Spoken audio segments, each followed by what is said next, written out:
Welcome to the Hidden Truth Stories channel. Today, we're diving deep into an unexplored historical mystery. The air in the private archive of the monastery of Alcobaça, deep in the heart of Portugal, was exceptionally dry, carrying the faint, comforting scent of pulverized limestone and ancient vellum, a perfect, cool atmosphere that had shielded centuries of forgotten knowledge from the Atlantic's humid, encroaching embrace. Professor Vivian Holloway, a specialist in medieval cartography and forgotten languages at the University of Chicago, stood before a massive iron-bound chest, her heart thrumming with a quiet, persistent, scholarly excitement that belied the absolute stillness of the room. She wasn't here for the monastery's famed royal tombs or its soaring Gothic architecture, beautiful as they were. She was here, granted solitary access after months of delicate, high-stakes negotiation with the Portuguese Ministry of Culture for a single, rumored, almost mythical artifact, the manuscript of the Red Scriptorium, Portugal. The chest itself was unremarkable save for the triple locking mechanism, a formidable medieval security system involving 3 distinct, heavy brass keys held separately by the local bishop, the mayor of Alcobaça, and the head of the Portuguese National Archives.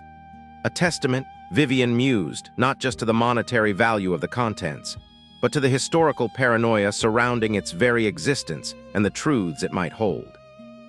Vivian's singular interest stemmed from a deeply obscure reference she'd found in a fragmented 16th-century letter penned by a disgraced, subsequently executed Portuguese cartographer named Vasco de Muro.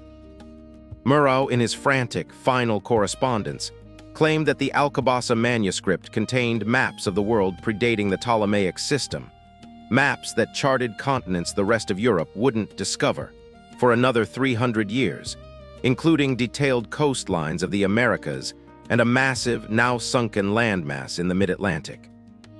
He further claimed that the text itself was written in a language of the sea and the stars, a precursor to both Latin and ancient Phoenician, a tongue so old it was rumored to be the very bedrock of all subsequent Western language families. The fact that the manuscript had been kept under such extraordinary security for centuries, effectively hidden from the scrutiny of the Enlightenment and the rigors of modern historical inquiry, only amplified its magnetic pull on Vivian's intellect. As the 3 dignitaries, stiff with historical reverence and perhaps a touch of suspicion toward the focused American academic, executed the slow, solemn ritual of unlocking the chest, the simultaneous turning of the 3 keys echoing loudly in the immense silence of the stone room, Vivian felt a profound sense of temporal convergence. This small, uncelebrated room, sealed against the harsh glare of the modern world, was about to bridge the established history of the Western world with a hidden maritime truth that could rewrite every textbook on global exploration.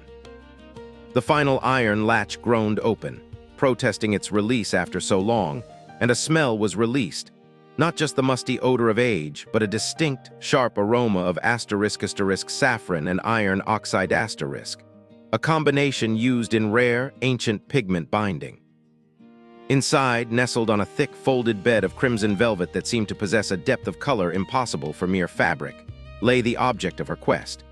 It was not a grand, imposing codex, the type favored by kings and popes, but a small, unassuming folio, barely the size of a modern novel, bound in richly dyed ancient **red leather **, a deep, visceral color that seemed to absorb the ambient light, the color of dried blood and pulverized rust. The cover was devoid of any marking, smooth and cool to the touch, almost repellent of light. With trembling, gloved hands, Vivian lifted the manuscript and placed it gently on the archival table, which was covered in pristine white linen. The weight felt surprisingly light, the pages delicate, almost ethereal, suggesting they were not made of typical calfskin vellum.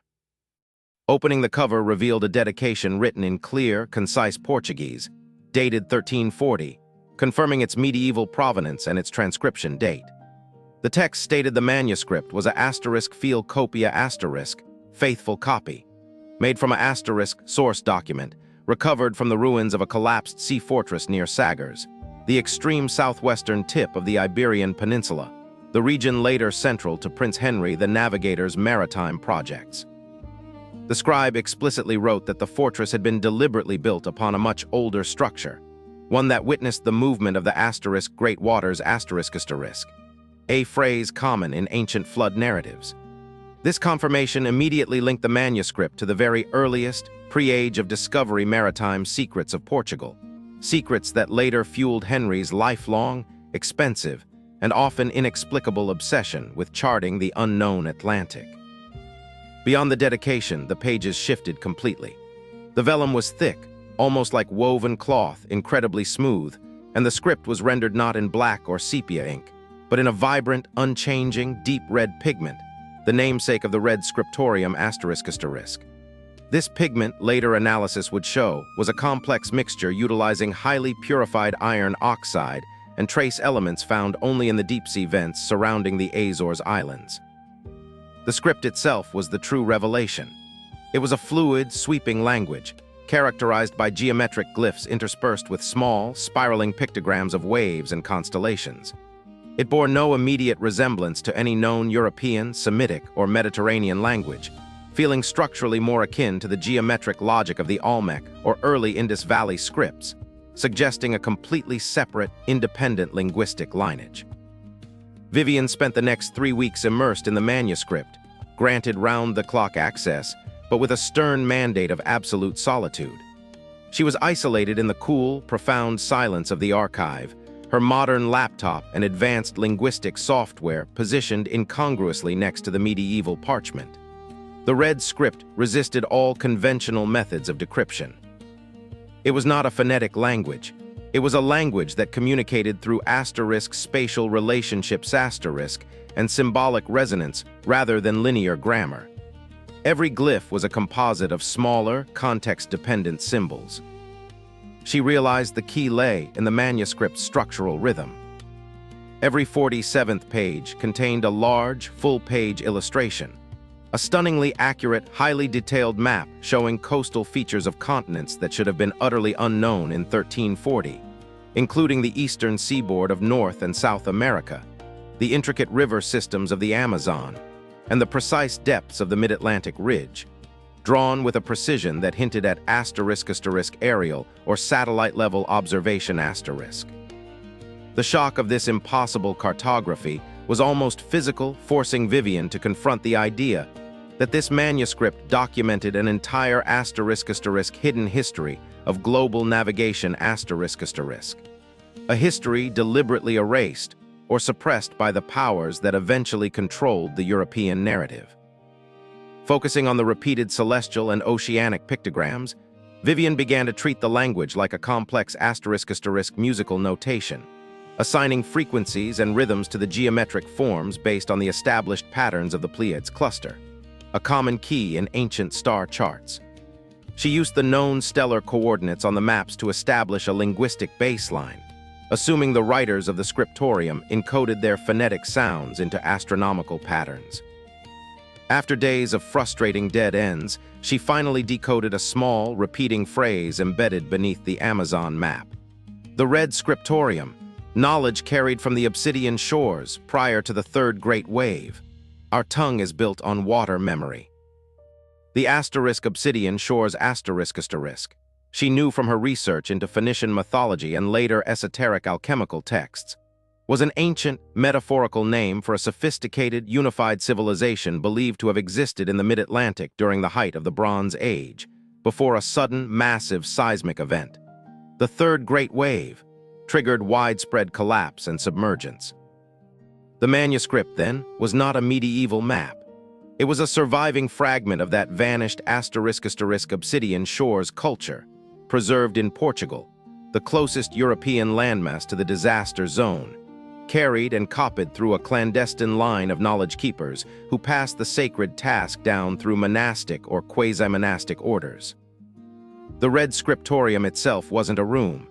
It was the name of the knowledge system, written in a pigment made from rare, deep-sea minerals, the iron oxide, found only on the Azores Islands, which are in fact the emergent peaks of that lost civilization's mountains.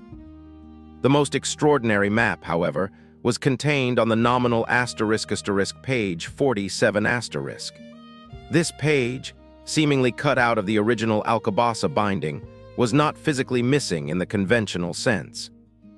Instead, Vivian realized, based on the subtle, ritualistic acts of excision common in certain esoteric manuscripts intended to prevent profane eyes from seeing the ultimate truth, it was asterisk deliberately hidden, layered beneath the vellum of the visible page 46.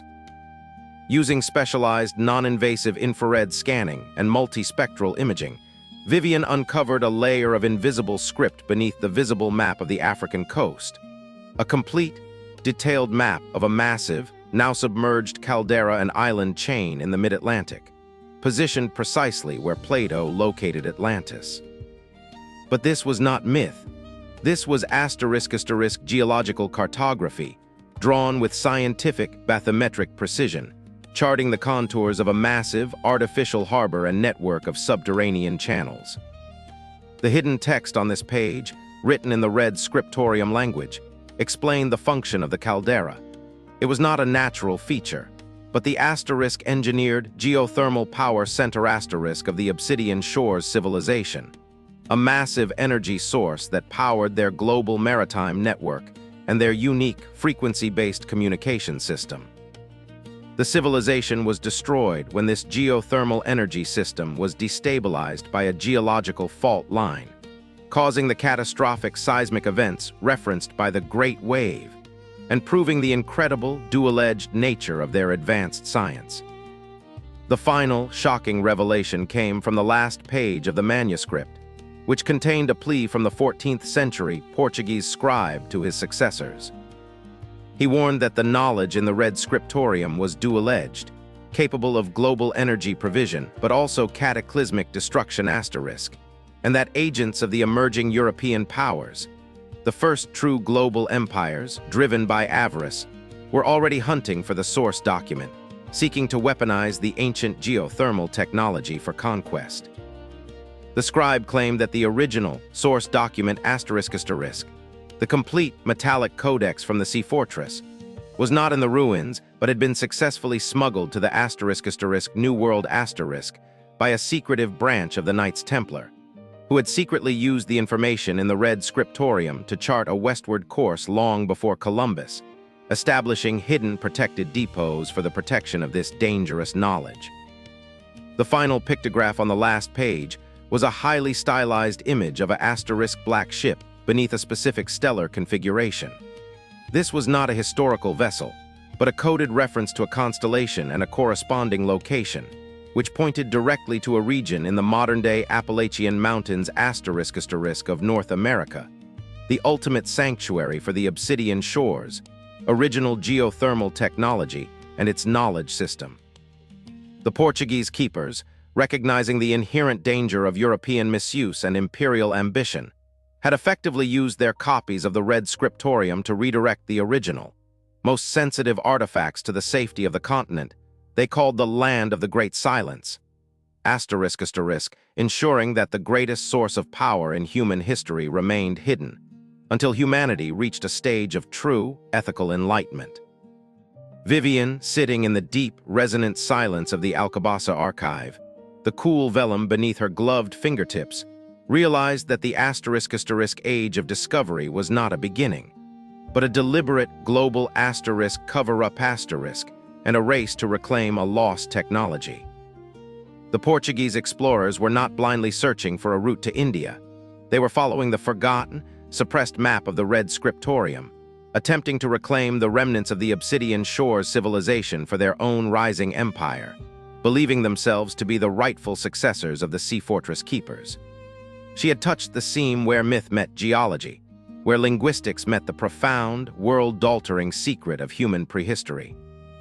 She carefully closed the ancient red leather folio, the distinct scent of saffron and iron oxide a permanent marker in her memory, and understood her new, solitary role, the guardian of the truth revealed by the manuscript of the red Scriptorium. She would not publish the maps. That would unleash the very greed the scribes had sought to avert.